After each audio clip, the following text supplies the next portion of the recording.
Alors en matière de logistique et de supply chain, les attentes de nos clientes et d'ailleurs de l'ensemble de beaucoup de marchés, c'est la traçabilité des produits. Où a été fait mon produit? Avec quoi est-ce qu'il a été fait?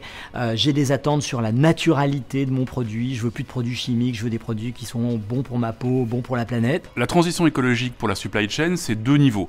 Le premier, c'est comment on greenifie, si vous voulez, les entrepôts, par exemple en investissant sur la gestion technique du bâtiment, en investissant sur les LED, qui réduisent drastiquement le bilan carbone de l'entrepôt, en investissant sur les modes de production d'énergie, en investissant également sur les colis eux-mêmes, les colis notamment pour le e-commerce, en réduisant l'espace vide. Ça, c'est le premier niveau. Et puis le deuxième niveau, c'est le fait de inciter les consommateurs, nos consommateurs, à utiliser des moyens de délivrance des produits qui sont les plus durables. Alors c'est très très difficile de prédire l'avenir, mais ce qu'on sait, c'est qu'on va devoir être beaucoup plus flexible, beaucoup plus agile, parce que le monde devient de plus en plus complexe. On va aussi faire face à tous les enjeux de raréfaction des matières premières.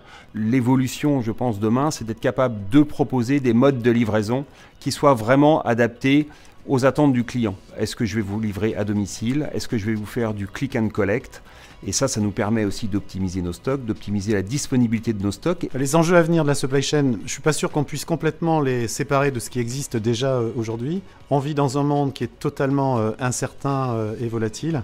L'enjeu de la supply, c'est d'aider chaque entreprise à fabriquer juste. Il faut qu'on soit sobre en production. Tout ce qu'on fabrique doit être vendu.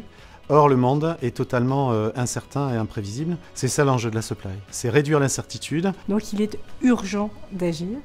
Et chez FM Logistique, on a l'habitude de dire qu'un camion qui pollue pas, c'est un camion qui roule pas, qui roule moins, qui roule plein, qui roule vert. Bon, c'est facile à comprendre, c'est pas très compliqué, mais surtout l'ordre est super important. Donc, un camion qui roule pas, qui roule plein, qui roule moins, c'est déjà un camion qui est optimisé. Ça veut dire un camion pour lequel on s'assure qu'il part pas à vide, qu'il rentre pas à vide, que les kilomètres qui sont parcourus sont pas inutiles. Donc le premier enjeu de la transition énergétique, c'est l'optimisation et la mutualisation. Ça tombe bien, c'est à peu près le métier des acteurs logistiques. Sauf que maintenant, ça veut dire qu'on vend plus des kilomètres, on vend de l'efficacité. Donc c'est un changement de paradigme.